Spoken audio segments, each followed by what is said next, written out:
नमस्कार दोस्तों, स्वागत है आप सभी का हमारे इस YouTube channel open study area पर।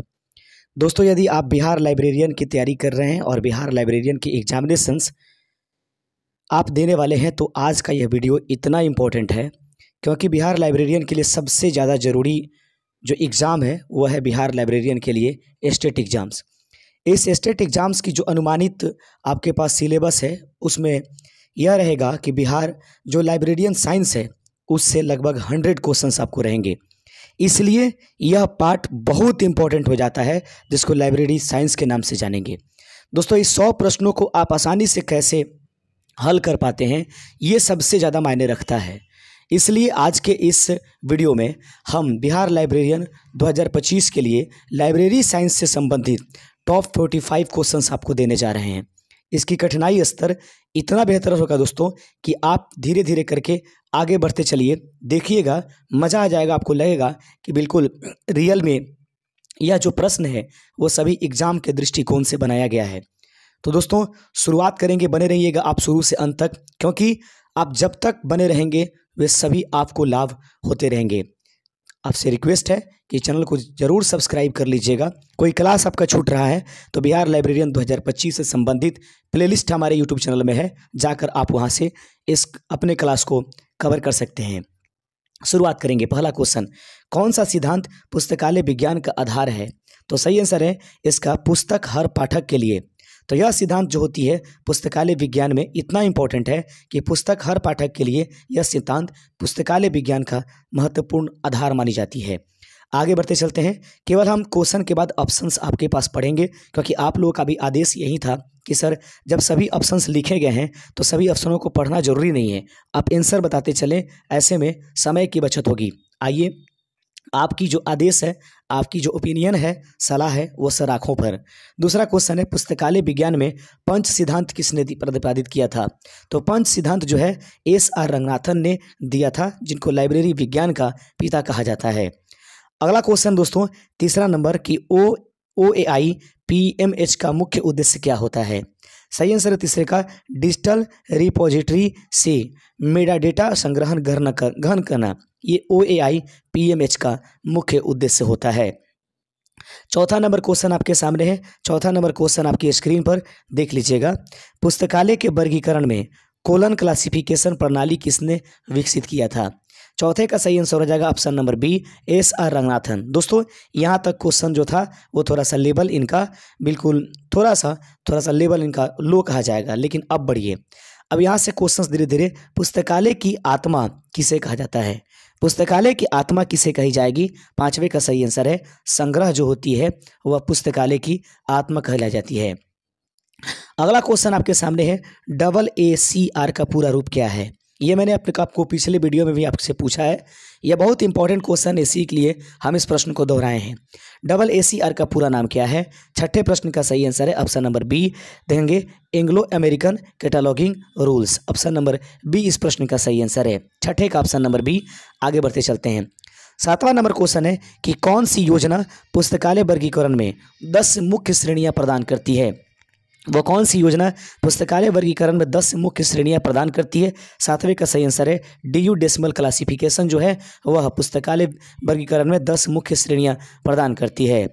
आठवां नंबर क्वेश्चन है, समानता का सिद्धांत पुस्तकालय विज्ञान में किससे संबंधित है? समानता का सिद्धांत पुस्तकालय के विज्ञान में किससे संबंधित है? आठवें का सही आंसर है वर्गीकरण। ऑप्शन नंबर ए इस प्रश्न का सही आंसर है। नौवां नंबर क्वेश्चन है कि प्रकाशित सामग्रियों को व्यवस्थित करने की प्रक्रिया को क्या कहा जाता है? प्रकाशित सामग्रियों को व्यवस्थित करने की प्रक्रिया को निम्नलिखित में से क्या कही जाती है? 90 का सही आंसर हो जाएगा इसको प्रकाशित सामग्रियों को व्यवस्थित करने की प्रक्रिया वर्गीकरण के नाम से जानी जाएगी। 10वां नंबर क्वेश्चन है कि डबल एंट्री कैटलॉगिंग का मुख्य उद्देश्य क्या है? डबल एंट्री कैटलॉगिंग का मुख्य उद्देश्य क्या है? 10वें नंबर प्रश्न का सही आंसर है एक ही पुस्तक के लिए एकाधिक प्रविष्टियां प्रदान करना डबल एंट्री कैटलॉगिंग का मुख्य उद्देश्य के रूप में जाना जाता है। अगला प्रश्न है 11 नंबर कि पुस्तकालय प्रशासन में सीरियल कंट्रोल का अर्थ क्या है? पुस्तकालय के प्रशासन में सीरियल कंट्रोल क्या होता है? 11 का सही आंसर है ऑप्शन नंबर बी, सीरियल्स की खरीद और प्रबंध। याद रखेंगे, पुस्तकालय प्रशासन में सीरियल कंट्रोल का अर्थ होता है सीरियल्स की खरीद और उसका प्रबंधन। 11 का ऑप्शन नंबर 20 का सही आंसर है। दोस्तों, किसी क्वेश्चंस में किसी कारणवश हमसे अगर गलती हो जाती है तो आप जरूर हमारा ध्यान आकर्षण कमेंट बॉक्स में कमेंट करके कराइएगा। कौन सी पुस्तकालय सेवा इंटर लाइब्रेरी लोन का हिस्सा है? कौन सी पुस्तकालय सेवा जो है इंटर लाइब्रेरी लोन का हिस्सा है? 12वें का सही आंसर ऑप्शन नंबर बी, संसाधन साझा करना जो होता है वह इंटर लाइब्रेरी लोन का हिस्सा माना जाता है। 13वां नंबर क्वेश्चन आपके सामने कि पुस्तकालय विज्ञान में प्रतिधारण अनुपात का उपयोग किसके लिए किया जाता है? अब देख लेंगे, लेवल बिल्कुल ही हाई लेवल का हो चुका है और ये प्रश्न बहुत ही हाई लेवल से जा रहे हैं और आप लोग का रिक्वेस्ट भी था कि थोड़ा लेवल अप कीजिए। तो आइए लेवल अब धीरे धीरे देखिए किस तरह से आगे बढ़ता है। पुस्तकालय विज्ञान में प्रतिधारण अनुपात का उपयोग किसके लिए किया जाता है? सही आंसर है 13वें का ऑप्शन नंबर बी, संग्रह उपयोग का आकलन करना पुस्तकालय विज्ञान में प्रतिधारण अनुपात के लिए किया जाता है। 14 नंबर क्वेश्चन है कि पुस्तकालय में बैकअप पॉलिसी क्यों आवश्यक है? पुस्तकालय में बैकअप पॉलिसी क्यों आवश्यक है? इसका कारण है सही आंसर डिजिटल डेटा के नुकसान को रोकने के लिए बैकअप पॉलिसी की आवश्यकता पड़ती है लाइब्रेरी में। 15वां नंबर क्वेश्चन है कि माइक्रोफॉर्म का उपयोग पुस्तकालय में किसके लिए किया जाता है? माइक्रोफॉर्म का उपयोग पुस्तकालय में किसके लिए किया जाएगा? 15वें का सही आंसर ए, पुरानी सामग्रियों को संरक्षित करना। याद रखेंगे कि माइक्रोफॉर्म का उपयोग पुस्तकालय में किसके लिए किया जाता है? सही आंसर है पुरानी सामग्रियों को संरक्षित करने के लिए। 15 का ऑप्शन नंबर ए इसका सही आंसर है। आइए देख लेते हैं, प्रश्न कहता है ओपीएससी का पूरा नाम क्या है? ये हम अपने वीडियो में दोस्तों ये क्वेश्चन दोहराते रहते हैं। ओपीएससी का पूरा नाम क्या है? सही आंसर है online public access catalogue. Option number A इस प्रश्न का सही आंसर था। 17 नंबर क्वेश्चन है कि पुस्तकालय में जो दिखाई दे रहा है RFID यानी RFID का तकनीक का उपयोग किस लिए किया जाता है? पुस्तकालय में RFID तकनीक का उपयोग किस लिए किया जाएगा? 17 का सही आंसर हो जाएगा ऑप्शन नंबर आपके सामने बी, पुस्तक प्रबंधन और संरक्षण के लिए पुस्तकालय में RFID तकनीक का प्रयोग किया जाता है। दोस्तों, यदि हमारा वीडियो थोड़ा फास्ट जा रहा होगा तो आप वहां से स्लो कर सकते हैं अपने यूट्यूब के जो चैनल है वहां पर जहां से वीडियो देख रहे हैं। अगर स्लो हो रहा होगा तो फास्ट भी कर सकते हैं, दोनों ऑप्शन आपके पास है। 18 नंबर क्वेश्चन है डिजिटल रिपोजिटरी का मुख्य उद्देश्य क्या है? डिजिटल रिपोजिटरी का मुख्य उद्देश्य निम्नलिखित में से क्या है? 18 का सही आंसर हो जाएगा ऑप्शन नंबर बी, डिजिटल सामग्री को संरक्षित और साझा करना जो होता है डिजिटल रिपोजिटरी का मुख्य उद्देश्य होता है। अगला प्रश्न है, प्रश्न कहता है कि कौन सी प्रणाली डिजिटल पुस्तकालयों में फाइल शेयरिंग के लिए उपयुक्त होती है? निम्नलिखित में से वो कौन सी प्रणाली है जो डिजिटल पुस्तकालयों में फाइल शेयरिंग के लिए उपयोग होता है? 19 का सही आंसर है FTP। आगे बढ़ते चलते हैं। अगला क्वेश्चन है 20वां नंबर, पुस्तकालय विज्ञान में मेटा डेटा का उपयोग किसके लिए किया जाता है? पुस्तकालय विज्ञान में मेटा डेटा का प्रयोग क्यों करते हैं? 20वें का सही आंसर है डिजिटल फाइल्स का वर्णन करने हेतु पुस्तकालय विज्ञान में मेटा डेटा का उपयोग किया जाता है। अगला प्रश्न है, प्रश्न कहता है कौन सा उपकरण जो है वैज्ञानिक प्रकाशनों के प्रभाव को मापता है? निम्नलिखित में से वो कौन सा उपकरण है जो वैज्ञानिक प्रकाशनों के प्रभाव को मापता है?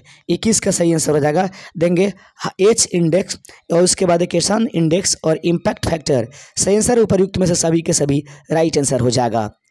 22वां नंबर क्वेश्चन आपके सामने है और प्रश्न है कि पुस्तकालय अनुसंधान में क्वालिटेटिव और क्वांटिटेटिव तरीकों का मुख्य अंतर क्या है? पुस्तकालय अनुसंधान में देखें तो क्वालिटेटिव और क्वांटिटेटिव तरीकों का मुख्य अंतर क्या होगा? 22वें का सही आंसर डेटा संग्रह की विधि में ये अंतर स्पष्ट करता है। आगे बढ़ते चलते हैं। प्रश्न है 23 नंबर, पुस्तकालय उपयोग का अध्ययन किसे मापता है?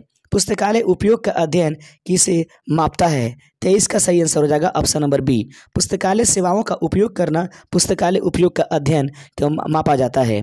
दोस्तों, ध्यान से आप देखते चलिए और हमारी हौसला अफजाई करने के लिए आपसे रिक्वेस्ट है कि चैनल को सब्सक्राइब करते चलिएगा, वीडियो को लाइक करके अपने दोस्तों में अधिक से अधिक शेयर कीजिए ताकि अधिक से अधिक दोस्त जो हैं हमारे इस चैनल के साथ जुड़ पाएँ और हम सभी मिल करके भारी मात्रा में ऑनलाइन क्लास जो होगा, अब लाइव क्लासेस हम कुछ दिनों के अंदर लेना शुरू कर देंगे, तो आप वहाँ से आसानी पूर्वक जो होगा कंप्लीट करेंगे कंटेंट को। इसके लिए जरूरी है कि लाइब्रेरियन साइंस या लाइब्रेरियन भर्ती के लिए अधिक से अधिक कंटेंट वाले स्टूडेंट कैंडिडेट हमारे इस चैनल पर रहें।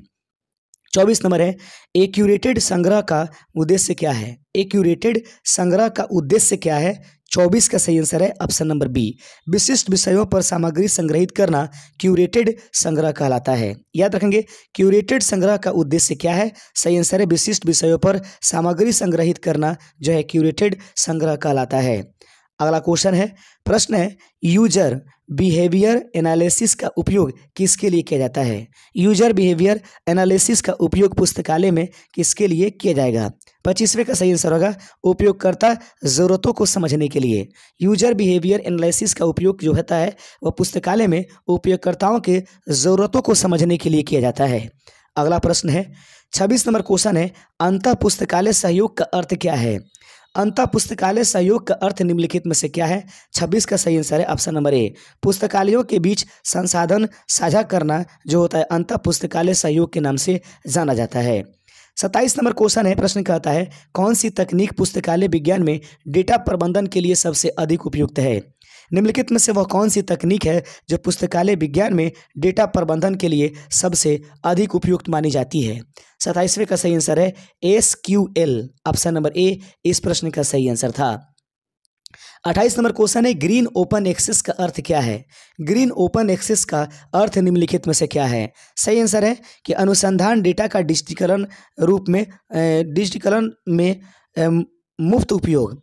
एक बार फिर प्रश्न पढ़ लेते हैं कि ग्रीन ओपन एक्सेस का अर्थ क्या है? सही आंसर है अनुसंधान डेटा का डिजिटल रूप में मुफ्त उपयोग करना जो होता है ग्रीन ओपन एक्सेस के रूप में जाना जाता है। आप देख रहे हैं open study area YouTube channel पर बिहार लाइब्रेरियन के लिए लाइब्रेरियन साइंस के मुख्य इंपॉर्टेंट प्रश्नों को।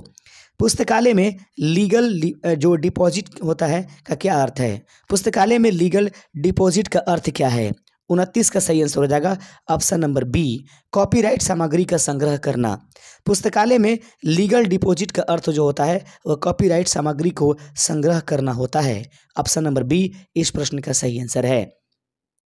30वां नंबर क्वेश्चन है कि पुस्तकालय विज्ञान में सूचना प्रौद्योगिकी का मुख्य उद्देश्य क्या है?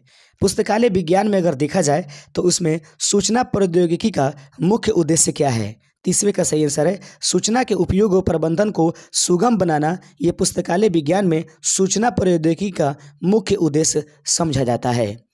अगला क्वेश्चन है 31 नंबर प्रश्न है कि पुस्तकालय के लिए जो फैसेट एनालिसिस होता है क्या आविष्कार किसने किया? पुस्तकालय के लिए फैसेट एनालिसिस का आविष्कार किसके द्वारा किया गया है? 31 का सही आंसर है डॉक्टर S.R. रंगनाथन के द्वारा जो है फैसेट एनालिसिस का आविष्कार किया गया। अगला क्वेश्चन है 32 नंबर, देख लीजिएगा। यूनिवर्सल जो बाइबिलियोग्राफिक कंट्रोल है उसका उद्देश्य क्या है? तो यूनिवर्सल बाइबिलियोग्राफिक कंट्रोल UBC जो दिखाई दे रहा है उसका मुख्य उद्देश्य क्या है? 32 का सही आंसर है ऑप्शन नंबर बी, सभी राष्ट्रीय जो बिब्लियोग्राफिकर है रिकॉर्ड का मानकीकरण करना इसका मुख्य उद्देश्य होता है। अगला प्रश्न 33 नंबर है कि principle of the literacy warrant किससे संबंधित है? प्रश्न है कि प्रिंसिपल ऑफ लिटरेरी जो वारंट है वो किससे संबंधित है? 33 का सही आंसर है यह वर्गीकरण से संबंधित है।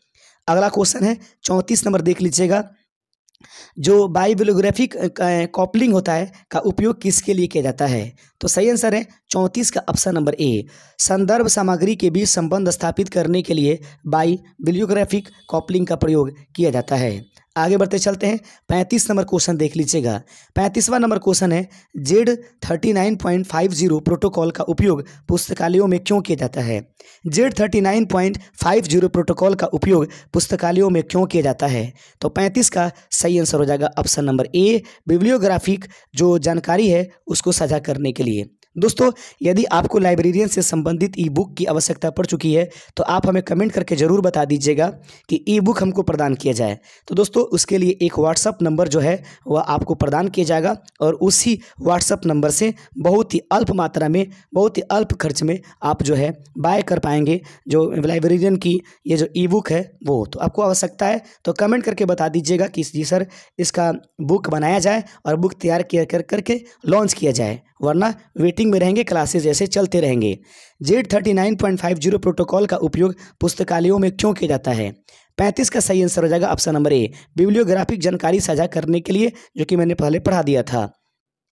अगला क्वेश्चन है 36 नंबर, देख लीजिएगा। बिब्लियोग्राफिक डेटाबेस के सबसे बड़े उदाहरणों में से एक कौन सा है? बिब्लियोग्राफिक डेटाबेस के सबसे बड़े उदाहरणों में से निम्नलिखित में से कौन सा है? 36 का सही आंसर हो जाएगा, देंगे पब एमडेड, एमेड और उसके बाद एरिस ERIC और जो स्कॉपस होता है, इन सभी का प्रयोग जो होता है उदाहरणों में से ये जो है उदाहरण है। बिब्लियोग्राफी डेटाबेस के सबसे बड़े उदाहरण कौन है? तो निम्नलिखित में सभी के सभी उसी के उदाहरण हैं। अगला क्वेश्चन है, कहता है कि मेटा डाटा जो ये हार्वेस्टिंग होती है का मुख्य उद्देश्य क्या है? मेटा जो डाटा होती है उसका हार्वेस्टिंग का मुख्य उद्देश्य क्या है? 37 का सही आंसर है, डिजिटल सामग्री के विवरण को केंद्रीकृत करना मेटा डाटा हार्वेस्टिंग का मुख्य उद्देश्य होता है। आइए देखते हैं 38 नंबर क्वेश्चन को। 38वां नंबर क्वेश्चन है, पुस्तकालय में जो है अथॉरिटी फाइल का उपयोग क्यों किया जाता है? पुस्तकालय में अथॉरिटी फाइल का उपयोग क्यों किया जाता है? 38 का सही आंसर हो जाएगा ऑप्शन नंबर ए, व्यक्तिगत नामों, विषयों और शीर्षकों को मान्यकृत करने के लिए पुस्तकालयों में अथॉरिटी फाइल का उपयोग किया जाता है। अगला क्वेश्चन है 39 नंबर, देख लीजिएगा। अगर ये सेट आप देखने से चूक गए तो समझ लीजिए एग्जाम बिल्कुल आपका बहुत कठिन स्तर का हो जाएगा। अतः ऐसे ही स्तर के क्वेश्चनों को देखना है। इंफॉर्मेशन जो रिट्राइवल सिस्टम है में रिकॉल और जो प्रेसिशन होता है का क्या अर्थ है? इंफॉर्मेशन रिट्राइवल सिस्टम में रिकॉल और प्रेसिशन का अर्थ क्या है? 39 का सही आंसर है ऑप्शन नंबर सी, खोज परिणामों की संख्या और उनकी प्रासंगिकता को निर्धारित करना इसका मुख्य उद्देश्य होता है। 40 नंबर क्वेश्चन है कि वेब जो ऑन्टोलॉजी लैंग्वेज है जिसको OWL पुस्तकालयों में किसके लिए उपयोग होती है? वेब जो ऑन्टोलॉजी लैंग्वेज है वो पुस्तकालयों में किसके लिए प्रयोग करते हैं? 40वें का सही आंसर है, डिजिटल सामग्री की संरचना और वर्गीकरण के लिए इसका प्रयोग किया जाएगा। अगला क्वेश्चन है 41 नंबर, देख लीजिएगा कि पुस्तकालय विज्ञान में H इंडेक्स किसके लिए उपयोग किया जाता है? पुस्तकालय विज्ञान में H इंडेक्स किसके लिए उपयोग किया जाएगा? 41 का सही आंसर ऑप्शन नंबर बी, लेखक के अनुसंधान प्रभाव को मापने के लिए पुस्तकालय विज्ञान में H इंडेक्स का उपयोग किया जाता है। अगला प्रश्न देख लीजिएगा, 42 नंबर क्वेश्चन है कि FRBR का उपयोग का मुख्य उद्देश्य क्या है? FRBR का मुख्य उद्देश्य क्या है पुस्तकालय साइंस में? याद रखेंगे 42 का सही आंसर है option number B, bibliographic records को संरक्षित और व्यवस्थित करना FRBR का मुख्य उद्देश्य होता है। 43 नंबर क्वेश्चन है, कौन सा मानक जो डिजिटल ऑब्जेक्ट आइडेंटिफायर से संबंधित है? कौन सा मानक डिजिटल ऑब्जेक्ट आइडेंटिफायर यानी DOI से संबंधित है? 43 का सही आंसर हो जाएगा ऑप्शन नंबर बी, ISO 26324 यानी कि 26324 ISO जो होता है डिजिटल ऑब्जेक्ट आइडेंटिफायर से संबंधित है। 44वां नंबर क्वेश्चन है, प्रश्न कहता है कि पुस्तकालयों में क्लाउड कंप्यूटिंग का प्राथमिक लाभ क्या है? पुस्तकालयों में क्लाउड कंप्यूटिंग का प्राथमिक लाभ निम्नलिखित में से क्या है? 44 का सही आंसर है, संग्रहण स्थान बढ़ाना और लागत कम करना। पुस्तकालयों में क्लाउड कंप्यूटिंग का प्राथमिक जो लाभ है वो संग्रहण स्थान बढ़ाना और लागत को कम करना है। दोस्तों जाते जाते अंत में हम आपसे क्वेश्चन पूछते हैं जिसका आंसर जितने भी कैंडिडेट का सही होगा उनको हम रिप्लाई अपने कमेंट बॉक्स में ज़रूर करेंगे। तो आप इसका कमेंट कीजिए सही आंसर क्या है। प्रश्न है कि ग्रे लिटरेचर का क्या अर्थ है? प्रश्न आपके सामने कि ग्रे लिटरेचर का अर्थ क्या है? ऑप्शन है आपके सामने, ऐसी सामग्री जो लाइब्रेरी कैटलॉग में नहीं है, केवल डिजिटल पुस्तकें, अनौपचारिक रूप से प्रकाशित सामग्री को या संदर्भ सामग्री को। 45 का जो भी आपका आंसर लगता है जरूर कमेंट कीजिएगा। अगर आपका आंसर सही हुआ तो हम आपको बताएंगे कि आपका आंसर सही है, और दोस्तों इससे पता भी चलेगा कि रियल में आप अपने लाइफ के प्रति सजग हैं और अंत तक हमारे वीडियोज़ को देखते हैं। शुक्रिया दोस्तों, जय हिंद।